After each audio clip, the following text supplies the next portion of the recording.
et se rejoindra à nous. Prenez donc place. Christian Egner, Maria Letzi, Peter Flügistaller et Benoît Reva. S'il vous plaît, venez nous rejoindre sur scène si vous êtes toujours avec nous. Évitons les collisions. Et voilà la question. J'aimerais répéter la question que j'ai posée à vos deux collègues. Qu'est-ce que vous prenez de toutes ces discussions qu'on a aujourd'hui, de tous ces thèmes qu'on a abordés pour votre travail, für Ihr Amt? Alors, un des éléments qui vient d'être mentionné par Jürgen Rotlisberger, c'est la question économique. La question du dimensionnement de ces infrastructures, c'est en particulier important dans le domaine de l'énergie. On ne pourra pas dimensionner ces infrastructures et ces services de transport pour la pointe. Donc il s'agit de mettre plus d'intelligence dans ce système-là et de mettre cette intelligence aujourd'hui déjà, même sur des services, des installations, des infrastructures qui ne correspondent pas encore à la cible que l'on souhaite avoir dans une mobilité décarbonée à l'horizon 2050, mais de ne pas attendre pour exploiter ce potentiel. Ça a été également mentionné, hein, la donnée, le potentiel de la donnée, c'est quelque chose que nous avons à disposition. Il s'agit de le mettre à disposition et de l'exploiter. La question s'adresse à M. Flügistaller.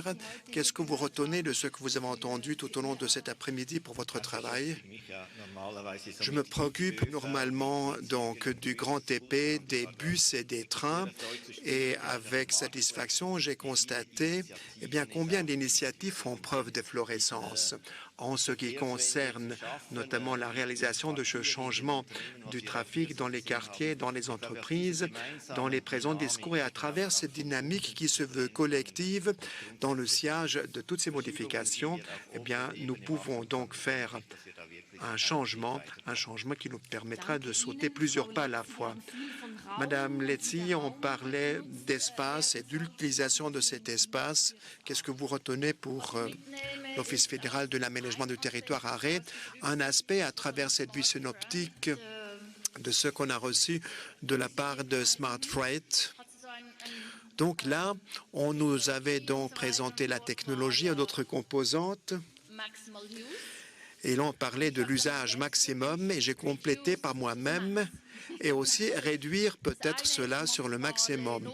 D'une part, c'est une utilisation maximale de l'espace. Nous avons plusieurs offres ou plusieurs réflexions. Nous ont été présentées usage maximum des capacités de transport. Et donc, un tel narratif, dans ce domaine, nous pouvons peut-être essayer de faire en sorte que les balises politiques seront donc restructurées en soutenant des modèles, mais d'autre part, maximal use of space, l'usage maximal de l'espace. C'était très bien, et reduce to the max, space or energy, ou réduction CO2, ce sont donc quelques points dont je pense, oui, là nous faisons mouche. Le matin, j'avais plaidé avec une certaine mère pour des pilotages et pour des explorations. Je suis toujours convaincu que je l'ai dit à juste titre. Avec les petites sessions, nous avons dit qu'il y a beaucoup de choses qui battent la campagne, mais il faut aussi une espèce de cadre général et superposé et une espèce de finalisation pour renforcer la décarbonisation. Et de Finlande, je retiens, on parlait de smooth mobility. Donc, pas seulement la durabilité, mais aussi quelque chose d'attrayant pour l'usager. Il faut que ce soit donc en quelque sorte malléable et agréable.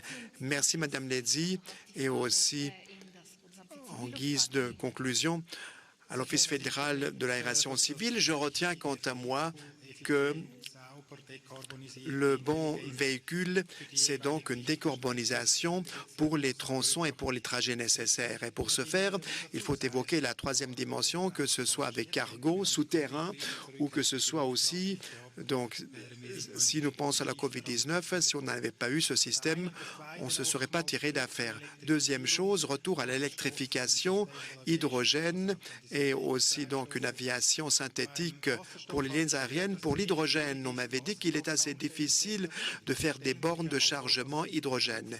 Eh bien, imaginez ce que vous devez faire pour les aériens si les aéronefs ne vont pas là où ils devraient, ce qui de temps en temps se fait en matière du Sustainable Aviation Tool, eh bien, qui déjà devrait donc marquer un peu la cadence de carburant synthétique, stocké par les mêmes structures, utilisées par les mêmes aéronefs. Surtout, on miserait pour les courts courtiers sur l'électrification et pour les longs courriers, on miserait sur les carburants synthétiques. Merci beaucoup à vous toutes et tous pour ces témoignages. Merci d'avoir été des nôtres et merci à vous pour l'intérêt que vous avez témoigné par votre participation à cette thématique de cette deuxième conférence nationale sur la mobilité. La prochaine conférence de la mobilité va se dérouler en automne 2022. En tout cas, je le crois, c'est bien automne 2022. Nous nous féliciterions si vous étiez à nouveau, mesdames et messieurs, de la partie et à bord.